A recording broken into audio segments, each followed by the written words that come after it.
ओम श्री स्वामी समर्थ. तुम्हा सर्वांचं आपल्या यूट्यूब चॅनेलवरती मी अगदी मनापासून स्वागत करते. स्वामींच्या चरणी एवढीच प्रार्थना करते की तुमच्या मनातील सर्व चांगल्या इच्छा लवकरात लवकर पूर्ण होत. नमस्कार भक्तांनो, आपल्या हिंदू धर्मामध्ये देवींच्या अनेक रूपांचे वर्णन केले गेले आहे. ज्या काही झाडांना देवींचे स्वरूप मानले जाते अशाच काही झाडांबद्दल आपण आज जाणून घेणार आहोत. दिवाळी ही घरात आनंद, सुख, समृद्धी घेऊन येत असते. आपल्या ग्रंथांमध्ये असे काही देववृक्ष आणि दैवी वृक्ष सुद्धा आहेत ज्यांचं वर्णन केलं गेलेलं आहे आणि त्यामुळेच आपण या झाडांना देवांचे स्वरूप मानून पूजा करत असतो. अशी ही दैवी झाडे आपल्या अवतीभोवती आपल्या अवतीभोवतीची वाईट शक्ती ही खेचून घेत असतात आणि आपल्याला चांगला स्वच्छ प्राणवायू हा देत असतात. झाडे ही स्वतः उन्हात आणि पावसात उभी राहतात, मात्र मनुष्याला सावली देत असतात आणि पावसांपासून देखील आपल्या मनुष्याचं हे रक्षण करत असतात. दिवाळीच्या काळात अशा काही झाडांना आपण जर स्पर्श केला तर नशिबाचे बंद कुलूप जे आहे ते उघडलं जातं, व्यक्तीचं नशीब उघडतं. श्रीहरी विष्णूंनी स्वतः सांगितलेलं आहे की मी पिंपळाच्या झाडामध्ये वास करत आहे. त्यामुळे पिंपळाच्या झाडाला देखील एक देववृक्ष हे बोललं गेलेलं आहे, कारण या झाडाचं आयुष्य सर्वात जास्त आहे. त्यामुळे या झाडाला सर्व वृक्षांचा राजा देखील म्हटलं जातं आणि प्रति शनिवारी पिंपळाच्या झाडावरती माता लक्ष्मी ही विराजमान असते आपल्या विष्णुदेवांसहित. त्यामुळे आधीमध्ये नाही जमलं तरी प्रति शनिवारी या झाडाची पूजा करण्याला जास्त महत्त्व आहे. तर आपण आज अशा झाडांबद्दल जाणून घेणार आहोत की ज्या झाडांना दिवाळीच्या या 2 दिवसात स्पर्श केल्यामुळे तात्काळ फुटकं नशीब ही देखील जागून उठतं.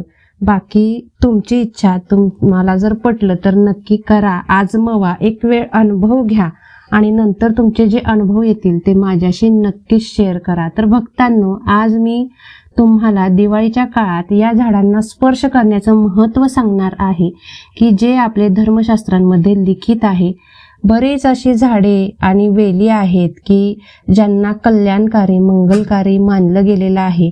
जर या झाडांना दिवाळीत तुम्ही स्पर्श करता तर तुमचे सर्व दुःख, अडचणी दूर होतात. दिवाळीला दुःख, कष्ट निवारण करणारी शक्ती ही वातावरणात जास्त असते, कारण या दिवसात लक्ष्मी, विष्णू, कुबेर हे भ्रमण करत असतात आणि त्यामुळे या काळात जर तुम्ही अशा दैवी झाडांना स्पर्श करून येता तर त्यावेळी तुमच्या ज्या काही समस्या असतील, आजार असतील, भांडणे, कटकटी, टेन्शन जे काही असेल ते पूर्णपणे नष्ट होईल, दूर होतं.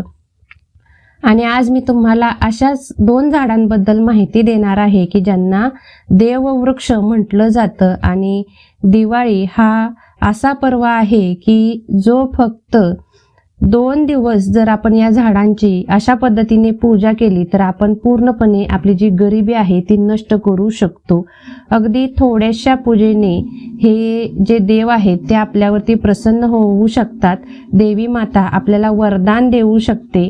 यासाठीच आपल्याला या झाडांची पूजा करणं गरजेचं आहे. आणि ही जी झाडं आहेत ते तुमच्या जवळच असतील, आसपासच असतील, कुठेतरी पहा, भेटून जातील, ज्यामुळे तुम्हाला पूजा करणं हे अतिशय सोपं होऊन जाईल. तर दिवाळीच्या या 2 दिवसात जेवढी तुम्ही पूजा कराल तेवढं तात्काळ फळ हे लगेच तुम्हाला भेटून जाईल.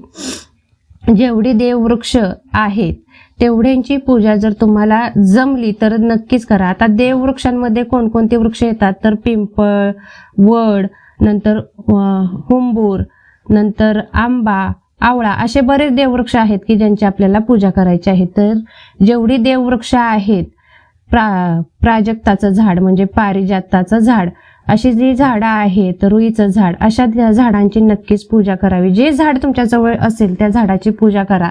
मात्र कोणत्या झाडांना स्पर्श करायचा आहे की ज्यामुळे गरिबी तात्काळ संपून जाईल याबद्दल आपण आजच्या व्हिडिओमध्ये माहिती घेणार आहोत. तर पहिलं झाड म्हणजे बेलाचं झाड आहे. स्कंद पुराणानुसार बेलवृक्ष हे माता पार्वतीपासून बनलेलं असल्यामुळे हे वृक्ष महादेवांना अतिशय प्रिय आहे. या झाडांच्या फांद्यात माता पार्वती आणि मुळात ब्रह्मा आणि खोडात श्रीहरी विष्णू आहेत आणि बाकी सर्व जे आहेत या झाडाचे अवयव, या अवयवांमध्ये महादेव आहेत. तसेच माता लक्ष्मीने स्वतःहून महादेवांना वचन दिले, पार्वतीला वचन दिले की बेलाच्या झाडाखाली मी रोजच्या रोज झाडू मारण्यासाठी येईन, म्हणजे सफाई करण्यासाठी येईन. एवढं दिव्य हे झाड आहे आणि त्यासाठी आपल्याला या झाडाखाली लक्ष्मीपूजनाच्या दिवशी लक्ष्मीपूजनाच्या दिवशी आपल्याला एक तुपाचा दिवा लावून यायचा आहे. आणि ज्यांना धनप्राप्ती हवी असेल, ज्यांना गुणवान पराक्रमी व्हायचं असेल, त्या लोकांनी सलग लक्ष्मीपूजनापासून सलग 21 दिवस रोज संध्याकाळी बेलाच्या झाडाखाली एक तुपाचा दिवा लावायचा आहे की ज्यामुळे व्यक्ती धनवान, गुणवान आणि पराक्रमी बनतो. त्या व्यक्तीच्या सर्व इच्छा पूर्ण होतात या 21 दिवसांमध्ये. आणि आपल्या धर्मग्रंथांमध्ये असं देखील म्हटलेलं आहे की लक्ष्मीपूजनाच्या दिवशी जी व्यक्ती या झाडाला 11 वेळा स्पर्श करते आणि तिथेच बसून त्याच झाडाच्या सावलीखाली बसून, म्हणजे संध्याकाळची सावली नसणार आहे, मात्र 11 वेळा स्पर्श करायचा आहे, दिवा तुपाचा लावायचा, 11 वेळा स्पर्श करायचा आणि तिथेच बसायचं आहे, बैठक घालून, मांडी घालून. आणि जाताना आसन नेलं तरी देखील चालेल, नाही आसन नेलं तरी देखील चालेल, मात्र तिथेच बसा. बसल्यानंतर तुम्हाला एकदम शांत आपल्या मुद्रेत बसायचं आहे, योग मुद्रा, ध्यान मुद्रेत बसायचं आहे आणि आपल्याला 108 वेळा लक्ष्मी मातेचा कमलात्मक मंत्र जो आहे तो म्हणायचा आहे. किंवा मग तुम्ही श्री सूक्त 16 वेळा म्हणू शकता. हे म्हटल्यानंतर तुम्हाला जर अधिक चांगला प्रभाव हवा आहे असं वाटत असेल, म्हणजे एकतर तुम्ही तिथे 108 वेळा कमलात्मक मंत्र म्हणायचा आहे किंवा श्री सूक्त 16 वेळा म्हणायचं आहे आणि त्या झाडाला 11 वेळा स्पर्श करायचा आहे, प्रदक्षिणा घालायच्या आहेत 3, 7 किंवा 11 आणि तिथून घरी यायचं आहे. आणि याच्यापेक्षा जास्त चांगला रिझल्ट हवा असेल तर तिथेच बसून आपल्याला 16 वेळा श्री सूक्त म्हणत म्हणत लक्ष्मी मातेच्या मूर्तीला किंवा श्रीयंत्राला कुंकुमार्चन करायचं आहे. जो व्यक्ती लक्ष्मीपूजनाच्या दिवशी ही क्रिया करतो त्या व्यक्तीच्या 7 पिढ्यांचा उद्धार होतो, 7 पिढ्यांचं दारिद्र्य, गरिबी ही नष्ट होते, तात्काळ गरिबी पासून तो मुक्त होतो. त्या व्यक्तीला पृथ्वी तलावरील सर्व सुखे ही प्राप्त होत असतात. तर हे महत्व आहे या झाडाचं. पुढील झाड म्हणजे आवळ्याचं झाड.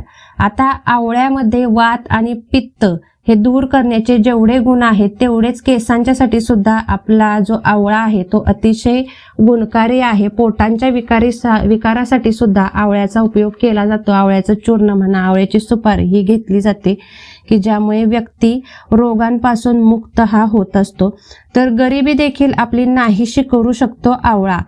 आवळ्यामध्ये साक्षात ब्रह्मा, विष्णू, महेश हे वास करतात आणि विष्णू देवांचा वास हा तर आवळ्या या झाडामध्ये 24 तास असतो.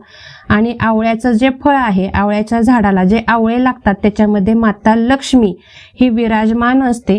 त्यासाठी आपल्याला स्कंद पुराण असो, विष्णू पुराण असो, अशा ग्रंथांमध्ये आवळ्याचं वर्णन देखील आढळलं गेलेलं आहे की आवळ्याच्या झाडाचं काय महत्व आहे. अशा या दैवी झाडाला जर धनत्रयोदशी पासून, म्हणजे धनत्रयोदशी दिवशी समुद्र मंथनातून अमृत कलश हातामध्ये घेऊन धन्वंतरी देव हे प्रगट झालेले होते आणि धन्वंतरी देव हे विष्णू देवांचाच एक अवतार आहेत. त्यामुळे आपल्याला धनत्रयोदशी दिवशी पासून सलग 28 दिवस या आवळ्याच्या झाडाखाली विधिवत पूजा करून आपल्याला 28 दिवस सलग या झाडाखाली एक तुपाचा दिवा प्रज्वलित करायचा आहे. आणि दिवा प्रज्वलित करून झाल्यानंतर या झाडाला 7 वेळा स्पर्श करून 7 वेळा प्रदक्षिणा घालायची आहे. आणि नंतर तिथेच खाली बसून आपल्याला विष्णू सहस्त्रनाम, व्यंकटी स्तोत्र आणि लक्ष्मी अष्टक हे म्हणायचं आहे की ज्यामुळे त्या व्यक्तीला, जो कोणी हा उपाय करेल त्या व्यक्तीला सुख समृद्धी प्राप्त होते, त्याला सर्व संकटांपासून मुक्ती मिळते.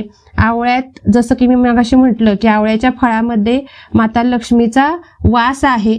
त्या व्यक्तीचं वैवाहिक जीवन सुखी बनतं आणि तो व्यक्ती एवढा धनवान बनतो की कुबेरासारखा धनवान होतो. शास्त्रात लिखित आहे हे की जी व्यक्ती आवळ्याच्या झाडाची अशा पद्धतीने पूजा करेल तो रोगमुक्त होतो, संकटमुक्त होतो, त्याच्या घरामध्ये सुख समृद्धी ही यायला सुरुवात होते. तसेच पुढील उपाय असा आहे की आवळ्याच्या झाडाखाली धनत्रयोदशी दिवशी आणि लक्ष्मीपूजना दिवशी जी व्यक्ती आरती करते, एक तुपाचा दिवा लावायचा आहे आणि कापूर प्रज्वलित करून तिथेच उभं राहून माता लक्ष्मी आणि विष्णूंची जी कोणती आरती तुम्हाला येत असेल ती म्हणायची आहे आणि खडी साखरेचा किंवा खिरीचा नैवेद्य त्या झाडाला दाखवायचा आहे आणि 3 वेळा स्पर्श करून आपल्या घरी निघून यायचं आहे. अशा व्यक्तीला कधीही पैशांची कमतरता भासत नाही. तर अशी ही 2 दिव्य झाडे आहेत की ज्यांना स्पर्श केल्यामुळे आपलं फुटकं नशीबही जागून उठतं. प्रत्येकाने हे उपाय करा आणि नक्कीच मला काय तुम्हाला फरक जाणवतोय हा नक्की माझ्याशी शेअर करा. तर माहिती आवडली असेल तर नक्कीच आपले चॅनेल लाईक, शेअर, सबस्क्राईब केल्याशिवाय जाऊ नका. आजची माहिती ही एवढीच होती. झालेली सेवा स्वामींच्या चरणी रुजू करून आजचा व्हिडिओ मी इथेच थांबवते. धन्यवाद. श्री स्वामी समर्थ.